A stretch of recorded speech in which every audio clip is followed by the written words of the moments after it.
Chapter 199, The Oriole Leaves and Returns. Several significant events took place in Eastern Treasured Vile Continent after the new year. Firstly, thanks to the strong recommendation of his senior brother, Heavenly Lord Qi, the young Taoist priest with a surprisingly senior status in the Divine Edict sect was invited to the sect that controlled the Divine Edict sect. This was a large Taoist sect in the Middle-earth Divine Continent. He became the newly appointed scripture care spiritual master of the sect, and he was responsible for looking after that incredibly precious and profound Taoist work, the Dongshuan Scripture One. This scripture was widely regarded as the fundamental outline of Taoism. This news was just as big as that of Divine Edict sects, Qi Zhen being bestowed the title of Heavenly Lord. Secondly, True Martial Mountain, one of the ancestral temples of the Militarians, recruited a new disciple last year who advanced 3 tiers in a single year. True Martial Mountain had initially had a slightly smaller presence and reputation than Wind Snow Temple, but news of their prodigious new disciple caused their reputation to skyrocket. In fact, they were showing signs of overtaking Wind Snow Temple. Moreover, one had to realize that this was taking into account the fact that Wind Snow Temple's Wei Jin had just advanced to become a terrestrial sword immortal. Indeed, this was proof of just how prodigiously talented that young boy was. Thirdly, there was a small rumor that the northern barbarians in the Great Li Empire had gone crazy and wanted to elevate some mountain in the south and have it become their new northern mountain. This instantly caused widespread commotion and discussions, with the majority of people dismissing and ridiculing the Great Li Empire's actions. They derided the Bumpkin Song clan as having shallow knowledge and not even being able to tell north from south. Only Lakeview Academy strictly prohibited its students from discussing this matter. This was something worth ruminating over. The other matters weren't as astounding as these 3, and many of them were nothing more than rumors that had become more and more inaccurate as they were spread. Thus, it was difficult to determine the veracity of these things. For example, it was rumored that in the southernmost city of the continent, the old Dragon City, young Master Fu Nanhua was going to marry a direct descendant from some powerful clan of Southern Stream Nation. The clan that the woman was from was one of the most powerful and influential clans in Eastern Treasured Vile Continent. However, it was said that the woman was shockingly ugly and already over 30 years old. For example, it was also said that Great Sui Nation was being rocked by unrest. Many powerful cultivators were secretly leaving the empire and choosing to journey down south. It was rumored that they were fleeing from the White Jade capital of the Great Li Empire, which appeared genuine yet fake at the same time. As for Mountain Cliff Academy, which had lost its title as one of the 72 academies of Confucianism and settled down in the capital of Great Sui Nation last year, this couldn't be considered a big piece of news. Some time ago, Great Sui Nation had also announced that they now had an astonishingly powerful 10th-tier martial artist. However, everyone in the southern regions of Eastern Treasured Vile Continent had regarded this as nothing more than a pathetic lie and diversion technique by Great Sui Nation's Imperial Gao clan. The Lantern Festival had only just passed, yet so many significant events had already taken place in Eastern Treasured Vile Continent. The continent had seemingly never been so busy and lively before. Following Wei Bo's act of going to Downtrodden Mountain to take a walk and rest his mind every day, Downtrodden Mountain also started to become very lively and busy. The immortal forces in the 3 neighboring mountains had initially treated Downtrodden Mountain as a mere joke, especially since its owner refused to build any residences on the mountain. Now, however, they frequently ran over to Downtrodden Mountain to coincidentally encounter the formal god of the northern mountain. Sometimes, they would also go to the mountain god temple at the peak of the mountain to offer some incense. The latter wasn't a simple act. In fact, there were many regulations and things to watch out for when an immortal entered a temple to offer incense. Immortals generally wouldn't enter the temples of gods, and they were even less likely to carelessly offer incense. This was unless they were offering incense to essentially form an alliance. For example, an immortal would only offer incense in a mountain god temple if they had a residence in the mountain, and the imperial court appointed a new god to the mountain. However, they would only offer one stick of incense instead of 3, and this could be regarded as somewhat of a greeting. If the stick of incense burned all the way down, this would signify the god in the temple acknowledging the immortal who had offered it. If the stick of incense didn't burn all the way down, however, this would signify that the time and relationship weren't mature yet. As for whether the immortal force decided to turn against the god or further attempt to build a relationship with them in the future, this would depend on the respective power and confidence of the two parties. Or, in other words, this would depend on how powerful and influential the mortal empire was. However, the small eastern treasured Vile continent was different from Middle-earth divine continent, where all kinds of forces and philosophies bloomed, after all. It was rumored that there had once been a powerful empire that had a history of over 1,000 years in Middle-earth divine continent, and every time the empire waned and weakened, an ambitious and wise ruler as well as powerful and loyal officials would definitely be born. That empire also held pure martial artists in extremely high regard. One time, that empire had also performed a glorious feat with no precedent. A foolish ruler who had almost severed the fortune of the empire had flared up in rage for a lover, and he had mobilized the power of the entire nation to surround and attack a large mountain. In addition to immortal treasures from chi refiners and flying swords from sword cultivators, there had also been countless powerful crossbows from pure martial artists, as well as 6,000 trebuchets that were engraved with Taoist talismans. Not only this, but there had also been close to 10,000 gigantic bed crossbows specially built by the mechanists from the Mohis sect. The ruler had mobilized all of the weapons in his nation, and each of the bed crossbow bolts had been as thick as a palace pillar. In the end, the large mountain had been transformed into a giant echidna. The small town in Dragon Spring Prefecture was still as lively as always, yet the mountains to the west of it had been surprisingly quiet and peaceful the past 2 days. To say nothing of the external immortal forces who had settled down there, even the unruly demons and spirits didn't dare to misbehave or do anything out of the ordinary. This was because Kui-chan, the imperial preceptor of the Great Li Empire, was starting to patrol the mountains. According to rumors, this was the first time that the old man in Confucian robes had visited Dragon Spring Prefecture. The old man appeared dignified and serious, and he only brought 2 subordinates with him as he walked from the north to the south. He entered the mountains from the prefectural office that was located to the north of the small town. Because Kui-chan didn't purposely conceal his presence and had notified his prized disciple, prefectural overseer Wu Yuan, beforehand, all of the forces in the mountains had received a notice from the prefectural office well before the imperial preceptor arrived. They were told to prepare themselves and get ready to welcome the imperial preceptor when he entered the mountains to enjoy the scenery.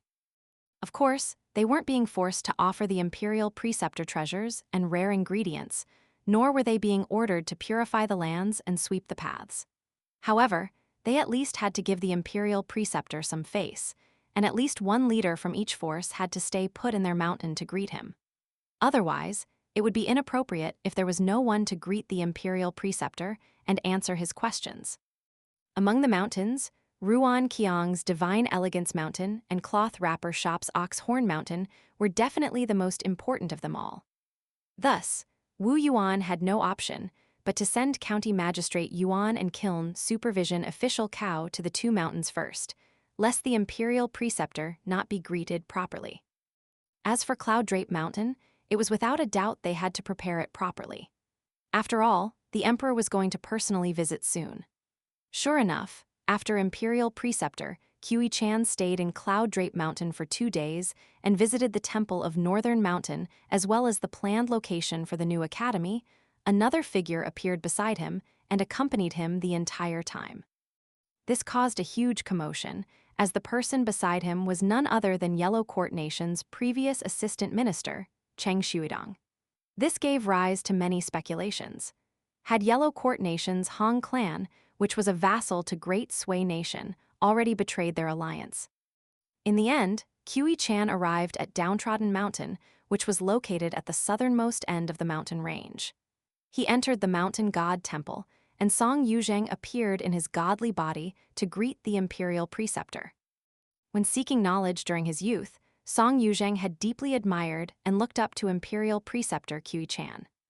Now that he was able to see him up close and even discuss some matters regarding morality and virtue with him, Song Yuzheng, who had already become a mountain god, still couldn't help but feel extremely thrilled and emotional. After leaving the mountain god temple, Qi Chan told Song Yuzheng to head to Cloud Drape Mountain and discuss the matters pertaining to the demons entering the mountains with Wei Bo. Meanwhile, he told his two subordinates, Su Ruo and Liu Yu, to return to the small town. They needed to keep an eye on Zai Shi and Cao Zai. Night fell, and the imperial preceptor of the Great Li Empire slowly descended the mountain by himself. After walking along a small and serene path, he finally arrived in front of a 2-story bamboo building.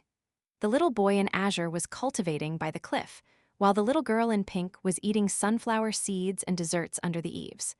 The little girl blinked her eyes when she saw the old man. Her master was still unconscious in the tub of medicinal water, and she didn't dare to close the door and turn the old man away, nor did she dare to allow an unfamiliar old man to wander into the bamboo building. The little boy in azure had been cultivating in earnest recently, and he remained tirelessly meditating both day and night. Apart from carrying Chen Ping'an down from the 2nd floor of the bamboo building, he almost never stepped away from the cliffside of the mountain. However, after opening his eyes, the first thing that he saw was a profoundly powerful Confucian disciple who looked like he had a fairly bad temper. At this moment, the little boy in azure truly felt the urge to jump down the cliff to commit suicide. So be it if he came across powerful beings who could kill him with a single punch on the streets of the small town or in Clay Vase Alley. And he could also endure it if he came across such people on the desolate mountain paths of Downtrodden Mountain. Yet, to have someone who was powerful enough to kill him with a single punch walk up at his front door while he was peacefully cultivating. Those who didn't fear death would display great courage. The little boy in azure had a stiff and lifeless expression as he said to the old man, "My master isn't taking any guests at the moment. If you're unhappy about this, then go ahead and smash me to death with a single punch. In any case, you need to step over my dead body first if you want to go and disturb my master." The old man nodded and replied with an indifferent expression, "You want to die, correct?" The little boy in azure was just about to speak, yet the little girl in pink had already asked in a childish voice, "Old mister, who are you looking for?" Qi Chan turned around and replied with a faint smile, "I'm Qi Chan, the imperial preceptor of the Great Li Empire. I'm not looking for your master, and I'm actually looking for that person on the 2nd floor of the building." The little boy in azure acted as if he had been struck by lightning. His eyes instantly rolled into his head, and he placed one hand on his head before chaotically swinging his other hand around as if he were blind. What did I say just then?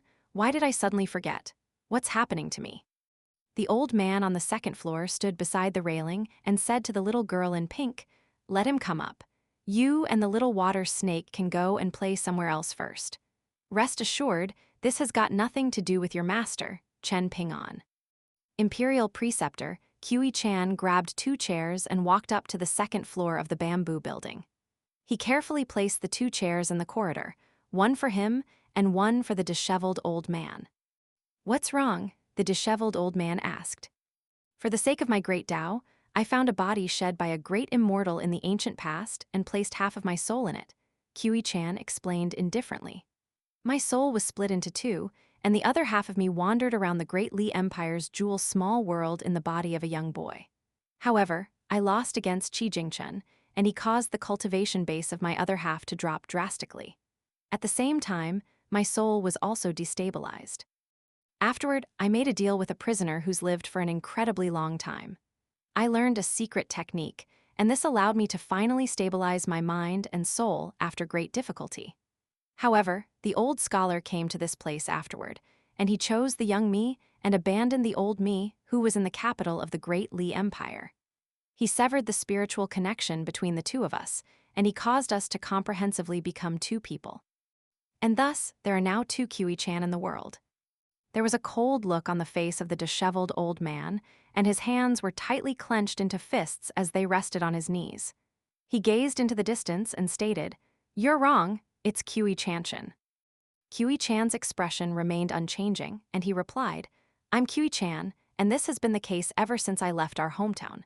As for the young boy who possesses the other half of my soul, he's chosen a new name that's related to mountains, Kui Dongshan. However, I feel like calling him Kui Chan would be better.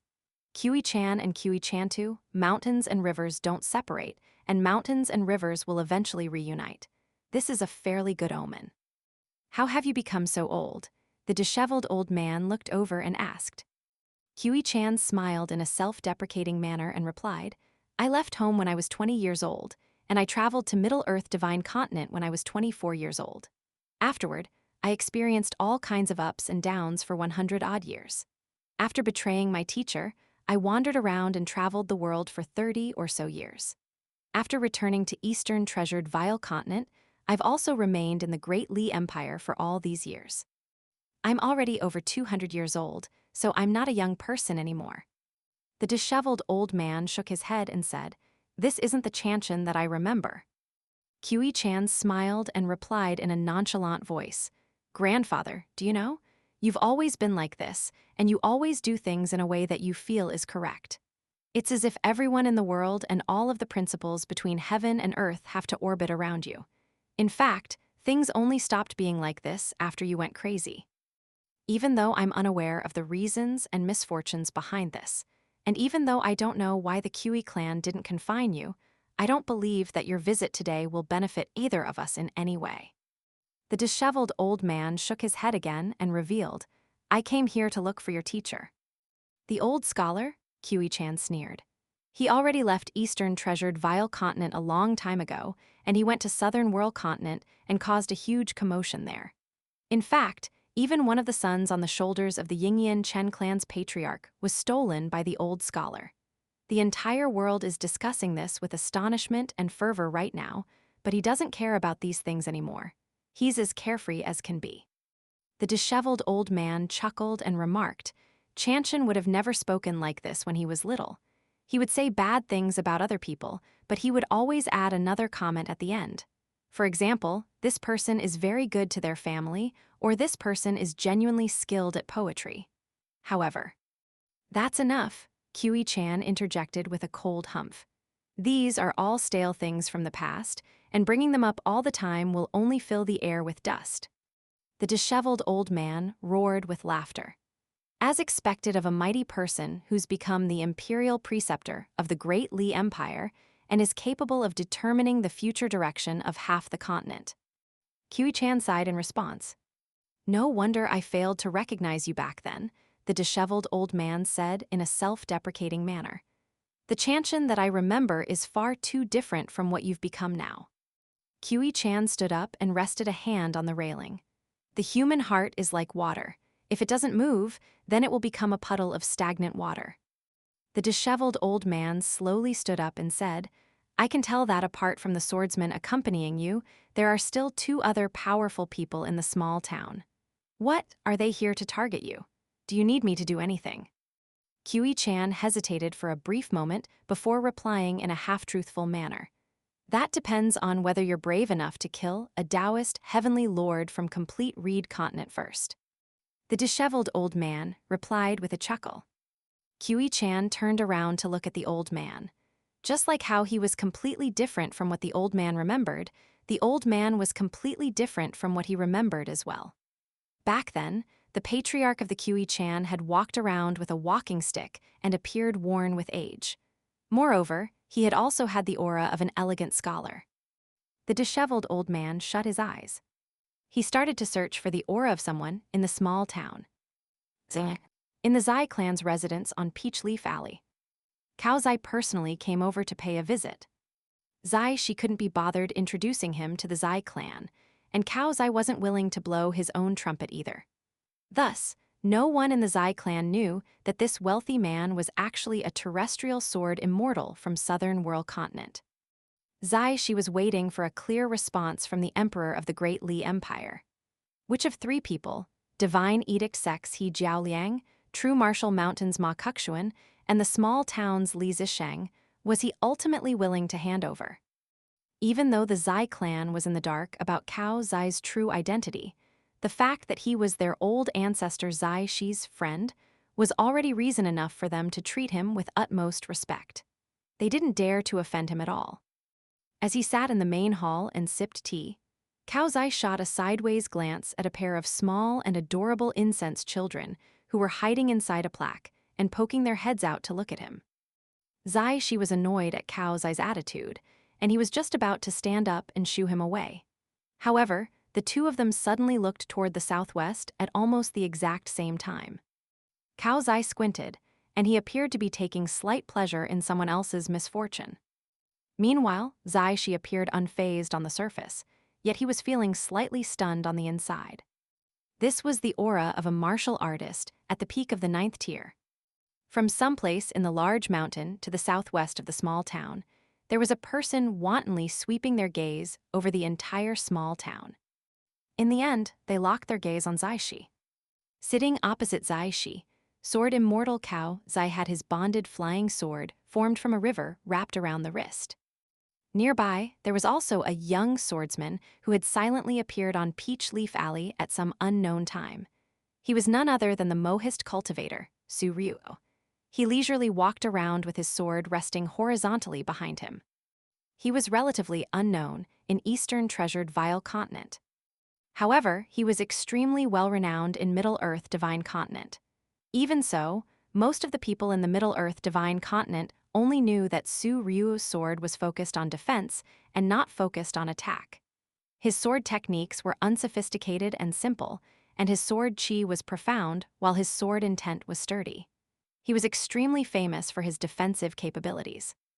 However, few people were aware of the fact that Su Ryu's divine sword skills were ultimately used to kill enemies as well. How could he possibly focus on defense only? There were traveling Mohist cultivators all over the world, and even though their purpose was to suppress the strong to aid the weak, their destructive ability and ability to kill definitely wasn't low, regardless of whether they were in the cultivation world or on the battlefield.